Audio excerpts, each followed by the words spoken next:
नमस्कार, राज की बात में आपका स्वागत है। अगर घर में मजबूती होती है तो बाहर में आंख दिखाने की औकात बढ़ जाती है। यही स्थिति है आज भारत की।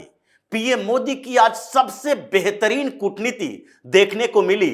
विपक्ष की वो पार्टियां जो संसद से लेकर बाहर तक हंगामा मचा रही थी कि देखो कतर ने 8 पूर्व नौसैनिकों को सजा दे दी, वो भी मौत की सजा।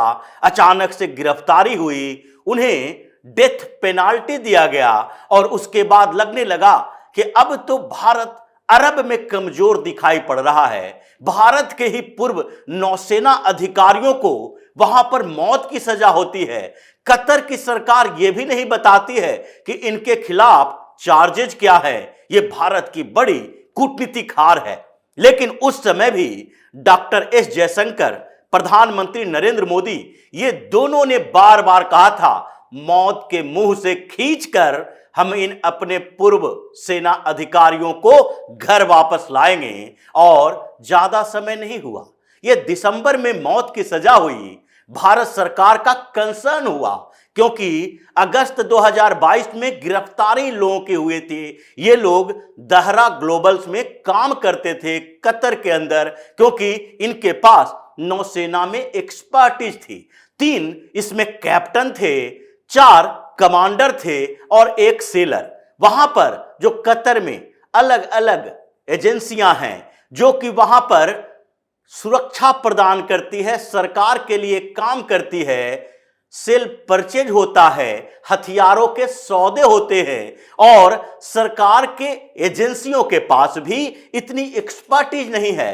तो भारत के पूर्व सेना अधिकारियों को वहां पर नौकरी दी जाती है। उसी में 3 कैप्टन, 4 कमांडर और 1 सेलर, ये 8 भारतीय नौसेना के पूर्व जवान जॉब कर रहे थे। वहां पर इन लोगों के खिलाफ आरोप लगाया गया। आरोप भी कैसे लगाया गया?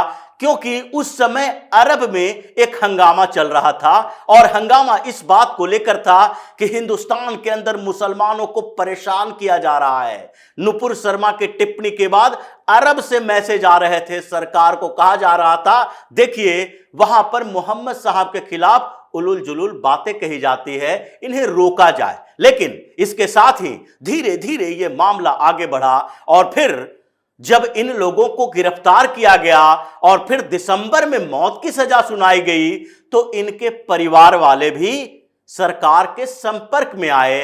फिर वहां के एम्बेसी से इन लोगों तक डिप्लोमेटिक रीच की बात की गई। सरकार एक्टिव हुई कि यह छोटी मोटी सजा की बात नहीं है, बल्कि यह तो कतर ने मौत की सजा सुना दी। और उसके बाद संसद में हंगामा हुआ, यहां तक कि ओवैसी भी सामने आया सरकार पर हमला करने के लिए कि देखिए अरब के देशों ने भारत के खिलाफ ये जो जंग का ऐलान कर दिया है, हंगामा खड़ा कर दिया है, इसलिए क्योंकि भारत के अंदर मुसलमानों को परेशान किया जा रहा है मोदी की सरकार में। और इसलिए अरब के देशों के साथ हमारे डिप्लोमेटिक रिलेशन जो हैं वो खराब हो चुके हैं। राहुल गांधी और प्रियंका वाड्रा ने भी ट्वीट करके लिखा कि देखिए ये पीएम मोदी बड़ी बड़ी बातें करते हैं लेकिन हमारे सेना के जवानों को ही वो बचा नहीं पा रहे हैं जो कतर में नौकरी कर रहा था, उनको मौत की सजा हुई है। भारत सरकार कुछ नहीं कर रही है। लेकिन साइलेंटली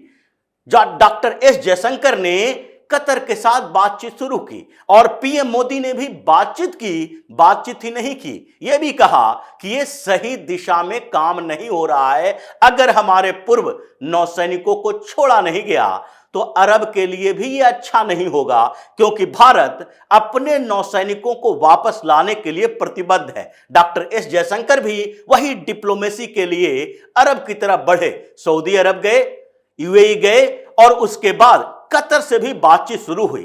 कतर कोई बड़ा देश नहीं है, लेकिन अरब देश जो पेट्रोलियम उत्पादक हैं, इसलिए इन लोगों को लगता है कि हम दुनिया को डील कर सकते हैं। लेकिन अभी भारत पहले वाला नहीं है। भारत वो नहीं है जिसके लीडरशिप इतने कमजोर हो कि यहां पर कोई भी आंख दिखाकर चला जाए, चीन हो, पाकिस्तान हो, अमेरिका की तो औकात नहीं है, तो ये क्या कर पाएंगे, क्योंकि अमेरिका और यूरोप सबने मिलकर भारत को दबाने की कोशिश यूक्रेन और रूस के युद्ध के बीच भी की, लेकिन भारत ने डायरेक्ट कहा हम आपकी बात नहीं सुनेंगे, हम नेशनल इंटरेस्ट की बात सुनेंगे, राष्ट्रीय हित में जो होगा हम वही फैसला लेंगे। रूस में अगर सस्ते दर पर गैस और तेल दे रहा है तो हम वहां से गैस लेंगे, आपके कहने पर गैस लेना बंद नहीं करेंगे। ईरान के मसले पर भी अमेरिका को यही बात मोदी की सरकार ने कही थी और डॉक्टर एस जयशंकर ने यूरोप में जाकर पूरे यूरोप के देशों और उसके साथ अमेरिका को चैलेंज किया था कि आप लोग अपना इंटरेस्ट देखते रहो और भारत आपके इंटरेस्ट के अनुसार फैसला ले, ये सही नहीं है। हम गैस की सप्लाई रोकेंगे नहीं, क्योंकि रूस ने जो हमें ऑफर दिया है वो हमारे देश के हित में है और नेशनल इंटरेस्ट जो है वो पहला है, बाद में दूसरे देशों के साथ गठजोड़ होगा। और यही बात कतर के साथ हुई, इन लोगों को सजाए मौत दी गई, फिर भारत की एम्बेसी एक्टिव हुई और आगे के कोर्ट में अपील किया गया। अपील करने के बाद ये तो था कि आगे सजाएं कम होगी, मौत की सजा को सस्पेंड कर दिया गया, लेकिन सजा हुई और बड़ी सजा हुई, क्योंकि कमांडर तिवारी जो कि सबसे ऊपर के पोस्ट पर थे, जिनके खिलाफ ये लोग आरोप लगाने की कोशिश कर रहे थे कि इजराइल के साथ मिलकर वहां पर स्पाइंग कर रहे हैं, जासूसी कर रहे हैं, उनको 25 साल की सजा हुई थी। 4 लोगों को 15 साल की सजा दी गई और 2 लोगों को 3 साल की सजा दी गई थी। ये सारे सजाएं दी गई थी और इसमें कुछ लोगों को जो 10 साल की सजा दी गई थी, इसमें लग रहा था कि अब ये कतर से वापस नहीं आएंगे। लेकिन एक तरीका तो होता है, जिस तरीके से भारत में अगर किसी को सजा मिलती है तो राष्ट्रपति के पास यह अधिकार होता है सजा कम करने का, सजा खत्म करने का। उसी तरीके से वहां भी यह अधिकार है और अधिकार उसका उपयोग किया गया, जबकि ऐसे समय में ये लोग भारत आते हैं। 8 पूर्व नौसैनिक जिनको रिहा कर दिया गया, उसमें से 7 तो वापस लौट आए हैं और कमांडर तिवारी अभी वही हैं जिनको जेल से छोड़ दिया गया है।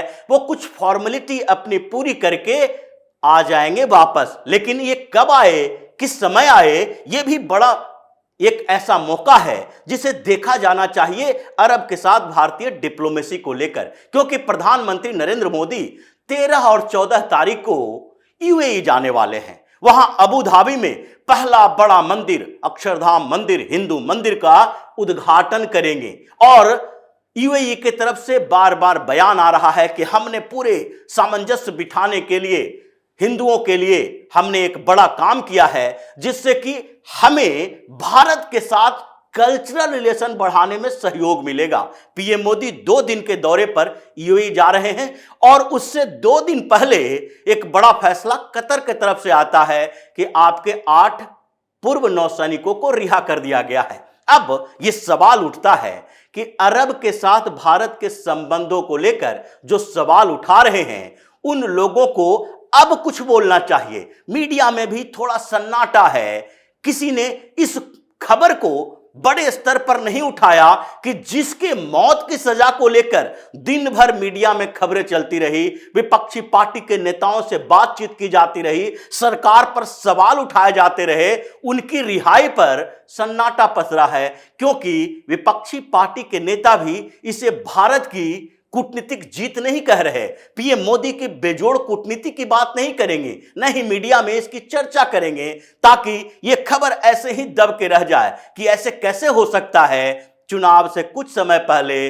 पीएम मोदी के यूएई दौरा के पहले अचानक से उन 8 पूर्व नौसैनिकों को रिहा कर दिया जाता है जिन्हें मौत की सजा दी गई थी। यह अरब में कोई सामान्य घटना नहीं है, क्योंकि जासूसी के मामले में सीधे फांसी पर चढ़ा देता है और ऐसे देश से मौत के मुंह से इन जवानों को भारत वापस करना यह बड़ी कूटनीति जीत मानी जाती है और इसी को कहते हैं बेहतर और बेहतरीन डिप्लोमेसी, जो पीएम मोदी ने दिखाया है। एक बार नहीं बल्कि कई बार पाकिस्तान के मसले में पूरी दुनिया में पाकिस्तान को अकेले छोड़ दिया। एक समय था कि पीएम मोदी खुद बताते हैं और बार बार इसका जिक्र करते हैं कि पहले के भारत में यही होता था कि यूएन में हम जाते थे, उसके बाद एक रूस हमारे साथ खड़ा होता था, वही कश्मीर के मसले पर सबसे ज्यादा वीटो पावर का इस्तेमाल करता था। पाकिस्तान के साथ पूरा यूरोप, पूरा अरब, अमेरिका सब खड़ा होता था।